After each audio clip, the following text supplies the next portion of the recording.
Terima kasih untuk kesempatan saya boleh sharing pada Festival Hari Buku SKC. Nama saya Johan Murjanto, saya orang tua dari salah satu siswi kelas 11 SMA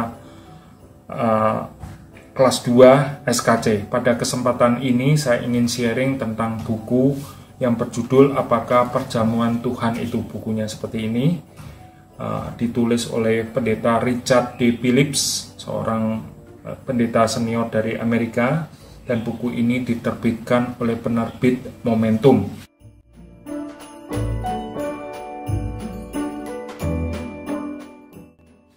Ya, kenapa saya memilih tema ini tentang perjamuan kudus?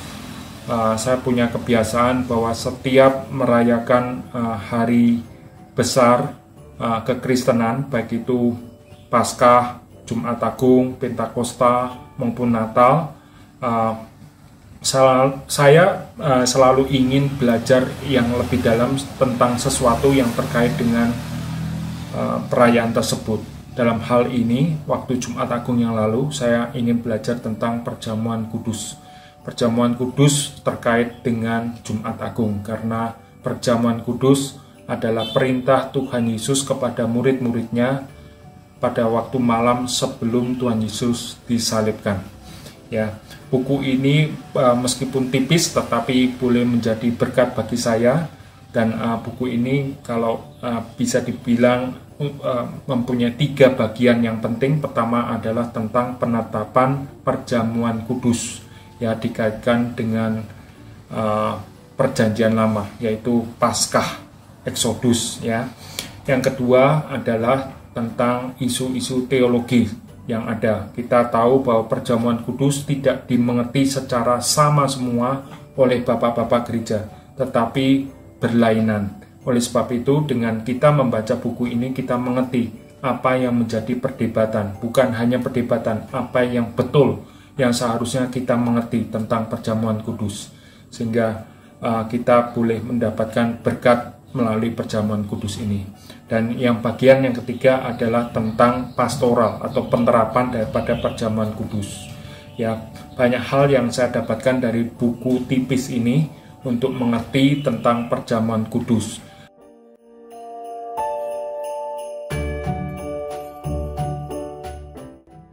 Saya ingin membacakan satu hal yang menjadi insight saya.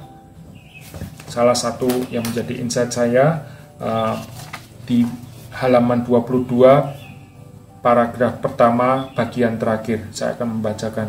Perjamuan Tuhan adalah niscaya, bersama dengan firman dan doa untuk memberikan makanan rohani bagi kita dan pertumbuhan Kristen kita yang tepat.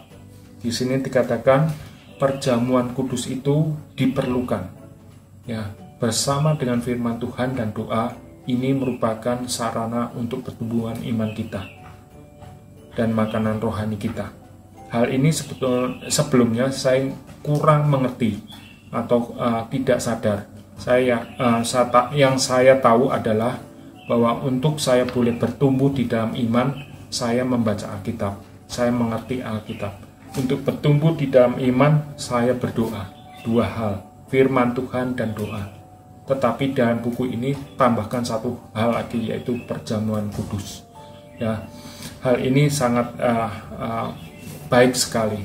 Tetapi di dalam buku ini juga mengatakan kalau kita menerapkan atau mengambil bagian di dalam perjamuan kudus dengan tidak layak, maka hal itu mendatangkan dosa atau hukuman. Saya ingin membacakan di dalam 1 Korintus 11 ayat 27 dan 29, ya, 1 Korintus 11 ayat 27. Jadi barang siapa dengan cara yang tidak layak makan roti dan minum cawan Tuhan, ia berdosa terhadap tubuh dan darah Tuhan. Ayat 29, karena barang siapa makan dan minum tanpa mengakui tubuh Tuhan, ia mendatangkan hukuman atas dirinya. Tadi saya katakan bahwa perjamuan kudus merupakan sarana untuk kita bertumbuh. Tetapi kalau kita menerapkan dengan sikap yang salah, maka bukan hanya bertumbuh, tetapi mendatangkan dosa, bahkan mendatangkan hukuman. Ini yang dikatakan di dalam Alkitab. Oleh sebab itu kita harus mengerti, mempersiapkan hati kita sebelum kita mengambil perjamuan kudus atau berbagian di dalam perjamuan kudus. Saya yakin bahwa beberapa daripada kalian, khususnya yang SMA kelas 2 dan kelas 3, kalian sudah CD, maka kalian juga sudah diperbolehkan untuk mengambil bagian di dalam perjamuan kudus.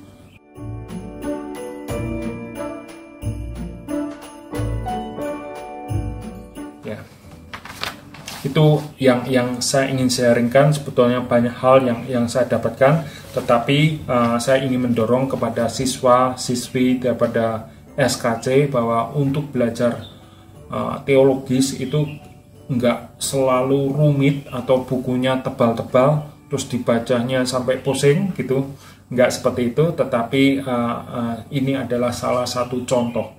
Dan ini adalah salah satu contoh, ini bagian daripada seri Dasar Iman yang diterbitkan oleh Momentum. Sebetulnya masih ada sekitar 20 judul yang lain lagi yang tentang dasar-dasar iman yang Anda boleh baca selain daripada buku daripada Pak Tong, ya, yang bisa memberkati kita, yang bisa menuntun kita lebih mengerti tentang Alkitab, ya. Mengerti tentang Alkitab tidak mudah. Mungkin Alkitab kita sama. Banyak orang Kristen Alkitabnya ya sama, bukan banyak ya, semua sama Alkitabnya. Tetapi mengerti Alkitabnya berbeda-beda.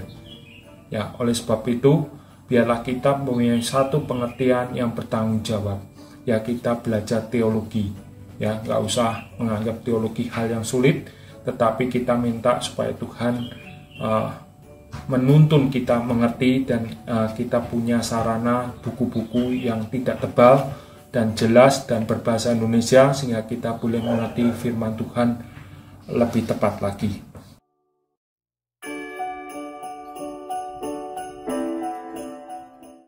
Ya, sebelum saya tutup, saya pernah mendengarkan satu khotbah yang mengatakan bahwa kesalahan dari suatu tindakan atau sikap atau arah hidup seseorang dimulai daripada kesalahan teologis. Saya ulang sekali lagi, kesalahan dari tindakan, sikap, dan arah hidup seseorang dimulai dari kesalahan teologisnya. Ya, bukan Alkitabnya yang salah, tapi pengertian tentang Alkitabnya yang salah. Maka orang itu menyimpang. Ya. Saya berharap kalian terus belajar akan firman Tuhan, belajar tentang teologi, karena kita ini perlu support atau mengerti Alkitab lebih dalam lagi, sehingga arah hidup kita dan sikap kita dan kehendak kita semuanya sesuai dengan kehendak Tuhan. Terima kasih, demikian sharing saya. Biarlah hal ini boleh menjadi berkat bagi Anda semua daripada siswa SKC. Terima kasih.